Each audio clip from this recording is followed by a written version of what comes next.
Welcome, everyone, to our College of Education FirstGenMe podcast. This platform is designed to provide a space for our first-generation college graduates to share within a small space of time valuable nuggets. And you know, we have had some valuable nuggets placed upon us in these past few episodes. So today I am so proud to host our event. You know, I am Dr. Jackie Thomas Miller, the Director of Advising and Retention, affectionately known as Dr. Jackie. I have with me today our special guest, Dr. Benjamin Mason. Dr. Mason is a faculty member here in the College of Education. Welcome, Dr. Mason. Thank you for inviting me today, Jackie. Well, we are so excited to have you, and you know we always start out with this one special question. What does the first generation college graduate identity mean to you? Right. So I spent a lot of time thinking about this after you sent this question out and I think, obviously any student group is wide and diverse and has a shockingly wide range of opinions and values. But I think for the one that I most connect to, the one I think about the most, the one that I think is very often the group that gets left behind is they tend to be first generation college graduate, and they tend to be generational poverty. And I was in that group. My wife was in that group, and I have a couple of my most vexing students, and since I became a professor on the other side, we're also in that group. Very often, you have to combat your own family stereotypes to go forward. You're having to often burn bridges with family members. People question your sort of connection to the family identity. We're not those people. Who do you think? What kind of person do you think you are? And in order to do so, you have to be very much a fighter. But once you get to the halls, once you get here, you're not supposed to be that. You can be that, but you're not supposed to present like that. I joke that if I ever write a book about this, it'll be called "Please Enter Politely After Kicking Down the Door," because I think about a soldier coming home and they don't know how to deal with peacetime. Is that colleges are built on very middle class values. We're very polite. We're never too direct in our communication style. This is in poverty. Anything other than direct communication is seen as a sign of something to be distrusted. I don't know, this person's not being straight with me. And I see very often students that they come in, they're a little defensive. They need help, but they don't want to ask for it because it feels like weakness. Right. And it feels like you're showing everyone that you're weak. And and this is something that I talk to them directly. I'm like, if you need help, you have to ask for it here. If you are frustrated with something that's going on, if you're overwhelmed, you have to not only do you have to seek help from the professional, but it can become very antagonistic. One of my favorite counseling psychology quotes, I was trained in that work, but I don't do that work, but I still read it, was that the psychological purpose of blame is to discharge shame. And ever since I read that quote maybe 8 years ago, I've tried to find a situation in which it doesn't fit. And it fits to me every time.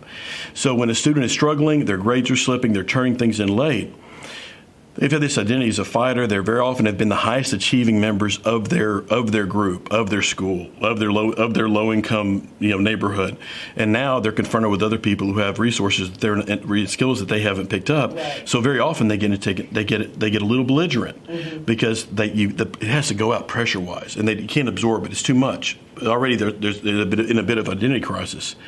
And so I've seen this in others. I try to head it off. Sometimes it works and sometimes it doesn't. It's a lot to absorb that you're not a superstar anymore because you moved to a totally different league of competitors. And the teaching pleasing behavior from some students is they're like the Michael Jordans of teacher pleasing behavior, whereas the student next to them might be a better student, might be smarter, might even be harder working too, but they're not giving the teacher the bread that they want. And they're not nodding, they're not smiling, they're not agreeing. When they send an email, they're too abrupt. And these are the things that I think hold those kids back. I dropped out of college myself. I had to go back when I was close to 30, and was Old Man River in graduate school. And they sang that song, Old Man River, every time I walked down the hallway. And, it was, and that was because I had to process my own childhood, and I had to get to the right mental space to say, like, okay, what is it that they have to teach me? And, saying okay doesn't necessarily mean that you're kneeling. It just means that you're saying, okay, this is the rules of this game as I play it right now, even if I don't think they're fair. And Dr. Mason, you mentioned two important points that we talked about in other episodes. Ryan Farrow, who is our teacher education recruiter, he talked about that generational poverty, having to deal with his family identity, stepping outside of the box, and like you said, had to kick down the door because it wasn't even in the cards for anybody in his family to go to college. And then Dr. Obenchain, she talked about we need to ask for help. Oftentimes when we're first-generation college students, we just think, like you said, it's a sign of weakness to ask for help. And you talked about your journey and how you actually dropped out, but you came back. And that's very important because, oftentimes as first-generation college students, I know they're going through these crises and they're going through all these things in their head. You brought up so many important points. And repeat that quote again for me. You gave another quote about... The psychological purpose of blame is to discharge shame. Yeah, that is something that we need to post and reflect upon as first-generation college students.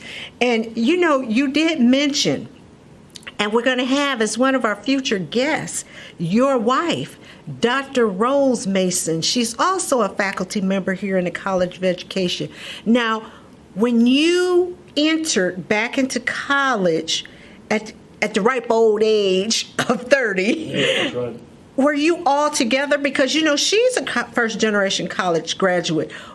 Did she influence you? Were you together at that time? I think she probably badgered me a bit.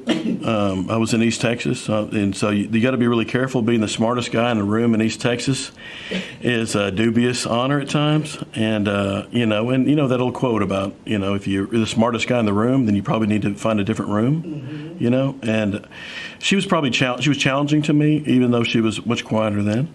And, that how smart I was didn't matter so much as what you accomplish. You have to get to the save points of the game. Graduate, your associate's degree, your bachelor's degree, your master's degree, these are all save points.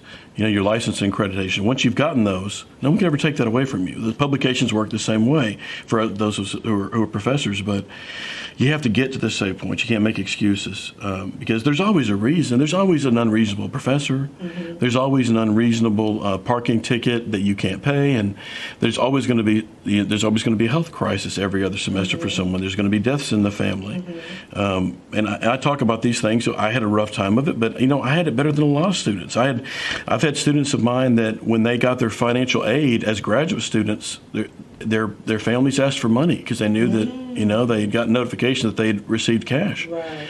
And so they were expected to essentially subsidize the family need with the student loans, with borrowed money that they're probably still paying now. For us it was we joke when my only real student loan, because I sought funding opportunities, was paying off a car to go to graduate school, and my wife's only real student loan was paying for our wedding. And so, which is funny, right? But there was no other option at the time. There was no other.